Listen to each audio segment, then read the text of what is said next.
The roar of hooves thundered across the scorched earth. The golden sun glinted off bronze-scaled armor and gilded chariots, while thousands of arrows darkened the sky like a deadly swarm. In the heart of the ancient world, a force unlike any other, was rising, one not born from chaos, but from calculated strategy, absolute discipline, and a grand imperial vision. This was Persia, not the romanticized echo of faded ruins, but the unstoppable military machine that stretched from the Indus Valley to the Aegean Sea. And its wars weren't merely fought for territory, they were a performance of political might, royal prestige, and divine legitimacy. Welcome to the battlefield of ancient Persia between 550 and 330 BC, where every war wasn't just about victory, but about the message carved into the history of civilization. It all began with the name Cyrus the Great, founder of the Achaemenid Empire. 10,000 strong, always maintained at full number, they were the ever-present blade of Persian kings. Clad in fine armor and armed with bows, spears, and daggers, they symbolized the eternal power of the Achaemenid throne. More than soldiers, they were iconic psychological weapons, as much as physical ones. Their presence on the battlefield boosted morale and struck fear into enemies. They marched at the front of victory parades and guarded the king's person in every campaign. To see the Immortals was to glimpse the soul of the empire itself, disciplined, beautiful, and unyielding. His invasion of Greece in 480 BC is the stuff of legend, not just for the scale, but for the audacity. He crossed the Hellespont with a pontoon bridge made of ships, bringing with him hundreds of thousands of men, war chariots, siege engines, and naval fleets. Subscribe now to Vertex of Time and become part of a legion that dives deep into the stories, strategies, and secrets of the most powerful civilizations in history. One click, and you're standing among the Immortals. Engineers accompanied every army, building pontoon bridges, tunneling under city walls, and constructing siege ramps with terrifying precision. One of the finest examples came during the siege of Babylon, when Cyrus diverted the Euphrates River, allowing his troops to march under the city walls through the dried-up riverbed. Maneuver so shocking that Babylon fell without much of a fight. This kind of ingenuity wasn't common in ancient warfare, and it was exceptional. It showed that Persian strategy wasn't just superior, it was unpredictable. While brutal when provoked mass crucifixions and city sackings were not unheard of, the Persians also had a reputation for mercy. Cities that surrendered were often spared, local temples protected, and rulers reinstated under Persian supervision. Desert campaigns in Egypt required new types of armor and water logistics. The mountainous terrain of Armenia and Bactria demanded agile cavalry and mobile supply lines, and yet Persia adapted. They didn't impose a rigid military doctrine across the empire. They let local innovation guide them. Its flexibility became their strength. Unlike the Greeks, who relied heavily on heavy infantry and phalanx tactics, the Persians embraced cavalry. The backbone of their offensive power came from horse archers and cataphracts, heavily armored cavalry who could charge and break lines. These units would later influence Roman, Parthian, and Byzantine warfare for centuries, and fall of a military civilization that once stood at the center of the world. Their victories were not accidental. Their defeats were not simple. They were pioneers of imperial warfare, masters of integration, and visionaries of military philosophy, and their spirit still echoes in the strategies of modern empires today. This duality, ruthlessness in battle, leniency in diplomacy, was a key weapon in the Persian arsenal. It turned potential rebels into loyal satraps and potential enemies into allies. Let's continue this journey together. It was a culmination of decades of internal erosion, compounded by the genius of an external force. Even in defeat, Persian soldiers fought with valor.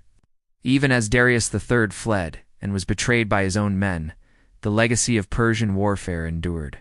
The techniques, formations, logistical mastery, and ideological frameworks laid down by the Achaemenids would shape the military traditions of the Middle East, Central Asia, and Europe for generations.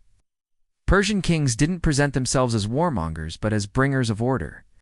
Decentralization led to local satraps amassing power independently.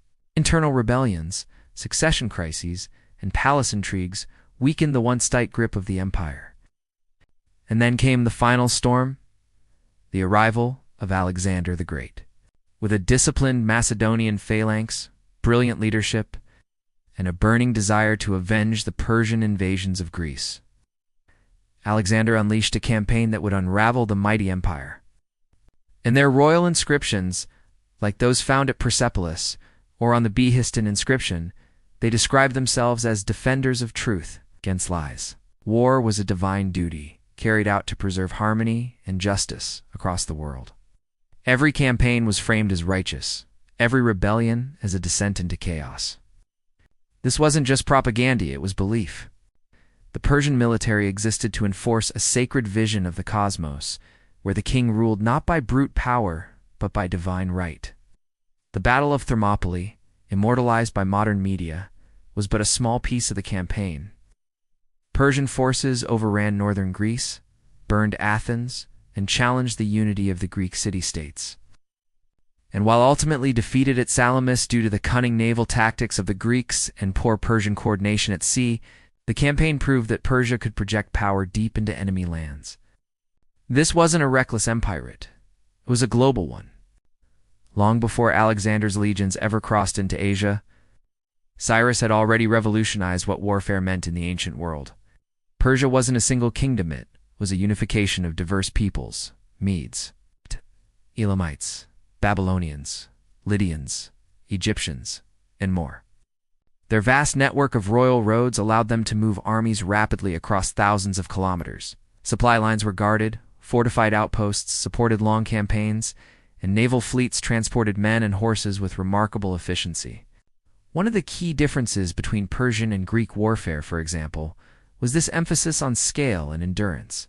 Where Greek phalanxes relied on head-on clashes and rigid formation, the Persians sought to stretch, surround, and wear down. They weren't obsessed with glory in a single clash, they thought in terms of campaigns, seasons, and generations. And with that diversity came something radical and military that didn't just dominate through strength, but through organization. Cyrus transformed the scattered might of the Iranian plateau into one of the most sophisticated military institutions the world had ever seen. Moreover, many battles were fought far from home, which stretched supply lines dangerously thin. The famous Battle of Marathon in 490 BC demonstrated what could go wrong when Persian mobility met Greek discipline on difficult terrain. While the Persians outnumbered the Athenians, they underestimated the local knowledge and aggressive spirit of the hoplites, leading to a surprise defeat. Yet even in loss, Persian strategy evolved. Darius I, who had led the campaign, didn't shrink from defeat. He doubled down on expansion, reorganized the navy, and laid the groundwork for his successor, Xerxes. His campaigns against Lydia and Babylon weren't mere conquests, they were displays of strategic brilliance. The siege of Sardis in 547 BC, for example, revealed the cunning that defined Persian warfare. After being repelled by Croesus's troops, Cyrus tricked the defenders by using camels to frighten their horses, and struck the heart of the kingdom when they least expected. He didn't just defeat enemies, he learned from them, absorbed their tactics, and then outperformed them with superior coordination and discipline. But Persian warfare was more than just battlefield brilliance, it was statecraft. Unlike many contemporaries who sought to destroy and plunder, the Persians often sought integration. Conquered peoples were allowed to maintain customs, languages, and local rulers so long as they paid tribute and acknowledged the great king. This policy was supported by an intricate military system built around satrapies, administrative provinces responsible for raising troops, collecting taxes, and maintaining local order. Strop could field levies of infantry and cavalry, ensuring a diverse army drawn from every corner of the empire. That meant the Persian army wasn't uniform, but it was adaptable. You'd see Indian war elephants alongside Assyrian heavy infantry, Egyptian spearmen next to Scythian archers. It wasn't unity by sameness, it was unity through orchestration. And the core of that orchestra was the Immortals, the elite guard of the Persian Empire. Persian strategy often emphasized maneuverability and logistics over sheer brute force. Still, Persian warfare wasn't without flaws. Their vast size made coordination difficult. In communication, despite their impressive roads, still suffered across continents. And then came the titan-sized ambitions of Xerxes. And if you're re-finding yourself completely immersed in the thunder and brilliance of ancient Persian warfare, this is your moment to join us. The Persian military wasn't just built on royal ambition, it was engineered for conquest. But to understand Persian warfare fully, we must also look beyond the battlefield to the ideology behind it. This sacred framework also influenced how the Persians treated their enemies.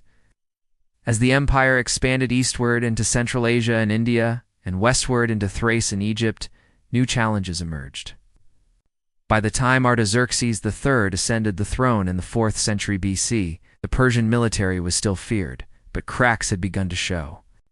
But make no mistake, the fall of Persia at Gaugamela in 331 BC was not a simple collapse. So when we speak of warfare in ancient Persia, not just recounting battles, we retracing the rise.